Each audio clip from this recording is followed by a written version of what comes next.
So the Jamaica Football Federation General Secretary Dalton Wynn said, "We have no excuse, or we are giving no excuse." Which one of them is it? Boom.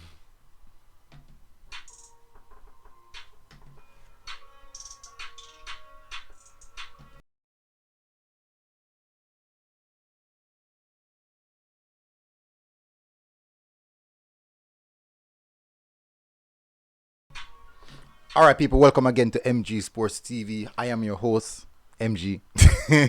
Hopefully, guys are doing good and everyone is doing totally fine. All right, so another hiccup, big hiccup, and the JFF come out openly and spoke a bit about the situation, specifically the General Secretary Dalton Wynn. Now, hats off to him in regards where that is concerned, because previous General Secretary, oh, what I said, Dalton Wynn, Dennis Chung, previous General Secretary Dalton Wynn, he didn't hear much from you. He didn't really speak to the media. He didn't really speak to the public, not so often. He would, but not so often. Especially when there's big mishaps, he wouldn't. One of the persons who is most vocal, I would say, for a long time period now, would have been Mr. Rudolph Speed. He would have been the most vocal one out of them all. So certainly we have a new gen set now, and apparently we thought that the whole issue of miscommunication, visa, traveling issues, documentation issues was a root cause for so much failed campaigns that we have had. And what we're realizing now is that these same occurrences are happening under different management, not in totality, because just a few persons. Why me light up? Just one person basic. Just a few persons change, but specifically speaking to that Mr. Dennis Strong. I don't have a clue where I'm going for my light.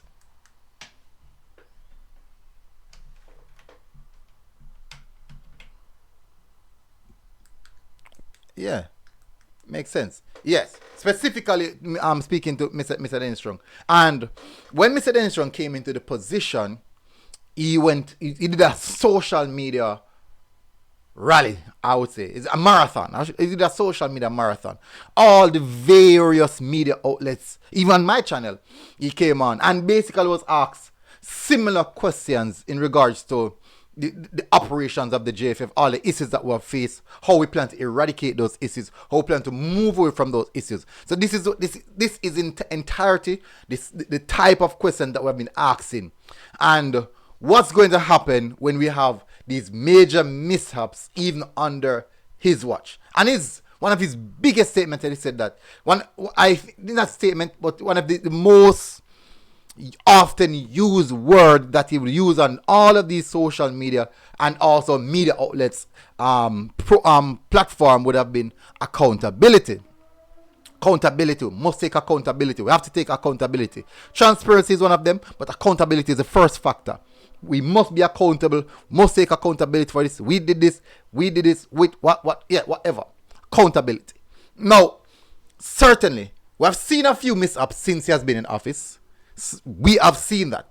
Traveling issues as well, passport issues, airport issues. We have seen it since he has been in position.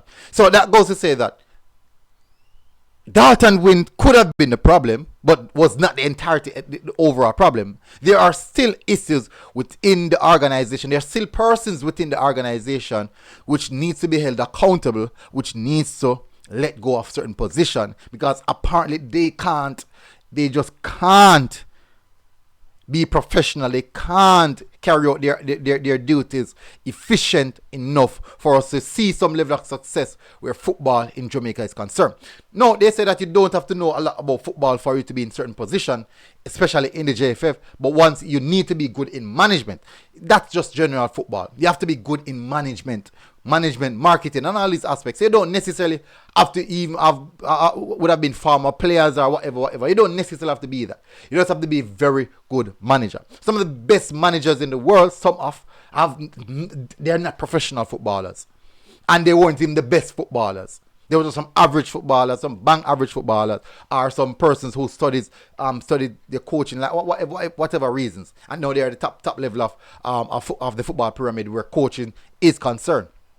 So you don't have to be a football person to actually run operation. You have to be very good at management. And as I said, these are areas in which Dennis Chung would have alluded to, that we need to be held accountable. We need to manage persons properly so that they can carry out their job efficiently. We need to manage ourselves properly so that we can ensure that persons carry out their job efficiently as well. So here we're going to have to say, so no, he says no excuses. That's too much of me lamenting. Let's see what he has to say in regards to the campaign that we have. Hey, before we do that, people, please, up here, subscribe button, people, please. We're on the road to 30k subscribers, and we want your assistance in helping us reach that 30k subscribers. Subscribe 30,000 subscribers. We're very close to it.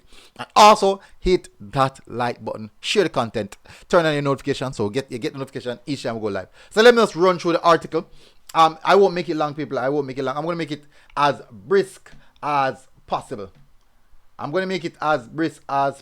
People. So let me lock that screen, lower third. Good. Alright, so let me just jump over so we can start the article. I'm not going to go too in depth with the article because it's a lot of reading. We're just going to go more emphasize on what Dennis Chung said. Alright, so no excuse, the General Secretary won't shy away from last JFF follow-up. So General Secretary of Jamaica Football Federation, Dennis Chung, said there is no excuses for a late visa application for Jamaica's U15 boys, who had their participation in an international tournament in Sweden this weekend. We cancelled. Chung said that logistics challenges caused delays in applying for Schengen visa, and that the tardiness put the entire trip in jeopardy, making it difficult to secure a flight to the reach event on time. As a result, the JFF pulled the team from the tournament. There was some logistic issues. We are waiting on names to be confirmed, but the truth is we should have applied for it earlier. So you're telling me that you're a few days away from the tournament and you haven't selected the team as yet? Remember, people, I want you guys to remember that, listen to me keenly. There was not a squad announcement. There wasn't even a preliminary squad announcement. There was not even a preliminary squad announcement or a pool a pool of players announcement. There wasn't even that. So it seems that there was a lot of backdoor things going on. I was keeping very close. I was just keeping a sharp eye on what's going on. But I just wanted to see what they were up to. Now that they have fumbled the bag, I am out in full force. So he said there should have been an early application. Chung could not confirm interview date for the players. You see, you don't even know the interview date. The players should be leaving tomorrow, and Monday you're saying you don't know the interview. Oh, come on. The Glenn Anderson was Monday. However, he explained that everything was done to help secure the visas in time, but at some point the organization realized its effort would be futile. With US visas, we are able to get through much quicker than with the Schengen visa. We went through the process of trying to get certain assistance, but it wasn't possible. Some players had the visa, but most of them never got through. So they didn't get the visas in time before the tournament. When we saw it was going close, we said it would make no sense. So a decision was taken based on that, not to send them, he explained. The U15 are preparing for the CONCACAF Under 15 Men's Championship in August, and the experiences and exposure for the young players would have been invaluable. However, Chung revealed that they have all secured another tournament for the youngsters to get much needed match practice. We are going to do something else so they can get the playing time. They are still in camp and preparation are still being made for the tournament in August. It's unfortunate that we missed this one in Sweden, but we are going to ensure that they get some time in similar tournament, and that arrangement is being finalized. In fact, we have gotten some confirmation that we are just awaiting some further details, he disclosed. But something else has been organized, another tournament with same standard and everything. We will see. It's also been reported that the Federation might have to pay up to 35,000 euros in fines for missing the tournament, but Chung said he has not received any notification of that. No, I don't know of that. 35,000? Yeah. See how much it will cost them? You see how much that cost them, people? You see how much that cost them? You see how much just preparation. Just preparation. It's going to cost them 35,000 in fine. Likely. But possible. Possible. Just for missing the tournament. You see, sometimes you can say cost cutting. It's not always the cheaper route. Sometimes cost cutting costs you way more. It's like paying a plumber to come and lay some block to build a house for you. Because they said the plumber is a bit more cheaper. And when you realize that, boy, the work costs, if it should cost 100,000 Jamaica and the turnaround costs nearly 700,000. But anyways, people, tell us what you think in the comment section. Hope you guys are doing good. Hit the like button, hit the subscribe button, people. It has been certainly a good one. I'm fuming. It's not a good look, yeah? Peace out.